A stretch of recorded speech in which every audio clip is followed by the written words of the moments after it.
পৃথিবীর অন্যতম ঘনবসতিপূর্ণ শহর, 2 কোটির বেশি জনসংখ্যার এই ঢাকা। বিপুল সংখ্যক মানুষের যাতায়াতে ব্যবহৃত গাড়ির কালো ধোঁয়ার বিরূপ প্রভাব দিনকে দিন মেগাসিটির পরিবেশ প্রকৃতিকে করে তুলছে অসহনীয়। এমন পরিস্থিতি সামাল দিতে বিশ্বের অনেক শহর এর মধ্যেই বৈদ্যুতিক যানকে প্রাধান্য দিতে শুরু করেছে।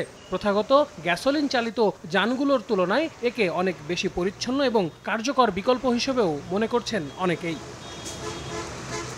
তবে বাংলাদেশের চিত্রটা ভিন্ন।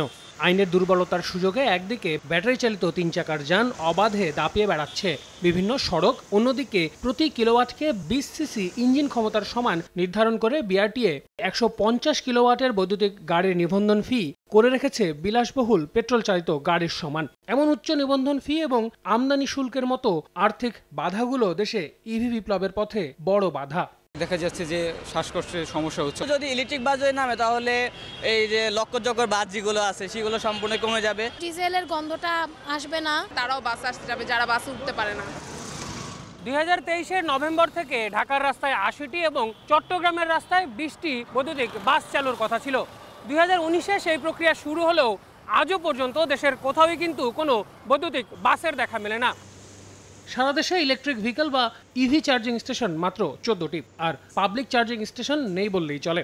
অর্থাৎ বলাই যায় এক্ষেত্রে সবচেয়ে বড় চ্যালেঞ্জগুলোর একটি হলো চার্জিং সুবিধা সম্পন্ন অবকাঠামোর অভাব। এ অবস্থায় উন্নতি আনতে সমর্থনমূলক অবকাঠামো নীতিমালায় পরিবর্তন এবং ইলেকট্রিক বাস নির্ভর গণপরিবহন ব্যবস্থা চালু করার পরামর্শ এই বিশেষজ্ঞের। ইভি গাড়ি সস্তা হচ্ছে এবং কিনলা তাহলে বাস তো আর পপুলার হবে না। এটাকে আমাদের স্বাগত জানাতে হবে। কৌশলটা হওয়া উচিত আমাদের বাস এবং কমার্শিয়াল গাড়িগুলিকে ইলেকট্রিফিকেশনে নেওয়া এবং জনগণকে কষ্ট দেওয়ার আগে এই যে আমলারা ফ্রি ড্রাইভার পাচ্ছেন, গাড়ি মেইনটেনেন্সের করার জন্য ফ্রি পয়সা পাচ্ছেন, গাড়ির সংখ্যা শুধু বাড়ছে না, ব্যবহারও কিন্তু বাড়ছে। এদিকে দেশের ইলেকট্রিক বাস নির্ভর গণপরিবহন ব্যবস্থা চালুর পথকে সুগম করার দিকে অন্তর্বর্তী সরকার এগোচ্ছে বলে জানালেন পরিবেশ ও বন উপদেষ্টা সৈয়দা রিজওয়ানা হাসান।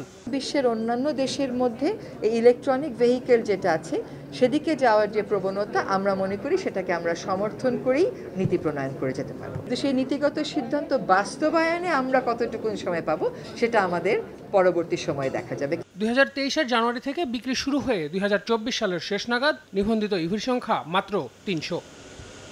আল আমিন তুষার, সময় সংবাদ, ঢাকা।